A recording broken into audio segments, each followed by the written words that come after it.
bună, dragii mei! Băi, eu nu știu, eu câteodată nu vă înțeleg pe creatorii ăștia de conținut. Tot faceți videoclipuri și o demigrați pe doamna Anca Alexandrescu. Deci stați un pic să ne înțelegem. Eu nu că aș iubi-o pe doamna Anca Alexandrescu, nu. Eu am familia mea, eu iubesc familia mea, dânsa are familia ei de care este iubită. Nu despre asta e vorba. E vorba că voi faceți videoclipuri, cred că din plictiseală sau din lipsă de subiecte. Eu zic că prima dată să citiți legea. Nu ziceți așa numai să vă aflați în treabă. Doamna Anca Alexandrescu este angajată la acea emisiune, nu este ea patroana. În schimb, acolo este un plan, așa este legea. Toți candidații care candidează la președinție trebuie să apară la absolut toate televiziunile publice, care vrea. Deci nu e obligatoriu, dar televiziunile sunt obligați ca să îi primească, dacă candidații vor. Așa că eu nu știu ce vă agitați atâta că a fost Crin Antonescu acolo, că a fost Crin Antonescu acolo. E ceva normal să fie.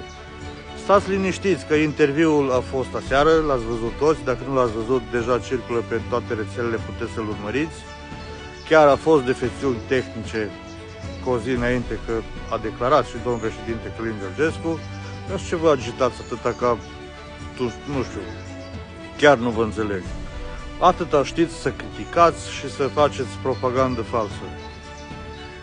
Turul 2 înapoi, asta trebuie să faceți voi, nu să vă luați de X și de Y. Lăsați votările și candidații, că nu este important asta, credeți-mă pe cuvânt. Important este turul 2, la televiziuni poate să meargă oricine, nu este important.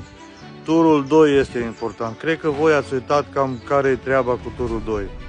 De-aia, nu știu, gândiți-vă încă o dată înainte să faceți vreo prostie.